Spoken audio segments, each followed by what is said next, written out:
Ilang araw bago ang pagsalubong sa bagong taon, kumustahin natin ang presyuhan ng mga pailaw at paputok sa Bukawi, Bulacan.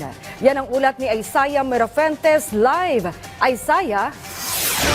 Magbultuhan na kung bumili ang mga mamimili dito sa Bukawi, Bulacan ng mga paputok at pailaw.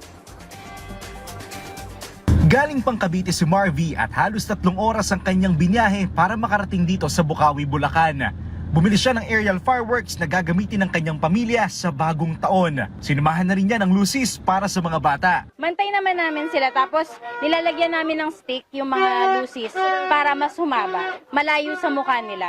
Malakas na ang bentahan ng paputok sa Bukawi, Bulacan. Karamihan sa mga nandito ay maramihan kung mamili. Para sa mga nais malaman ng kasalukuyang halaga ng paputok at pailaw, ito po ang inyong guide.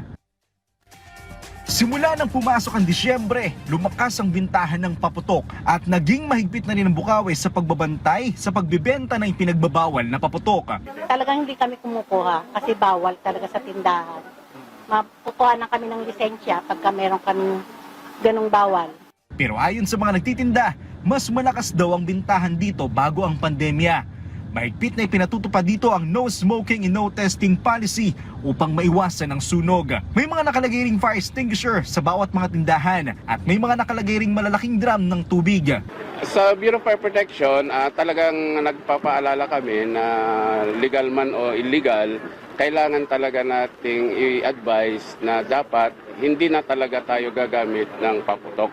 Dahil ang paggamit talaga ng paputok ay nakakapagpinsala hindi lang sa sarili natin, yung mga injuries, kundi sa buhay din.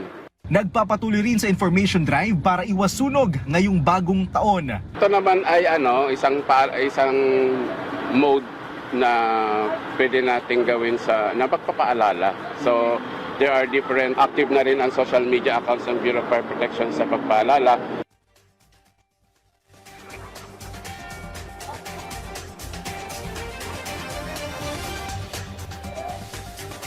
Mahigpit ding paalala ng Bureau of Fire Protection na may mga paputok pa rin na kanilang ipinagbabawal kagaya ng Piccolo, Kabase, Quinton Bomb, Atomic, Coke and Can, Goodbye Philippines at yung tinatawag na Plap-Plap. Meron nga rin mga inilabas na paputok na ipinagbabawal rin nila na ipinangalan pa sa mga nagdaang bagyo kagaya ng Christina, Karina, Ulysses, Yolanda at Pipito. Isa rin nga sa pinaalala ng Bureau of Fire Protection sa mga magulang naman dahil gusto nilang paalalahanan ng mga magulang na sabihan ang kanilang mga anak na huwag mamulot ng mga paputok na hindi pumutok dahil lubha itong delikado lalo na sa kalusugan nila at posible rin itong pagmulan pa ng sunog. At ngayon nga lang, may isang 78-year-old senior citizen ang namatay dahil sa paputok na sinturon ni Judas.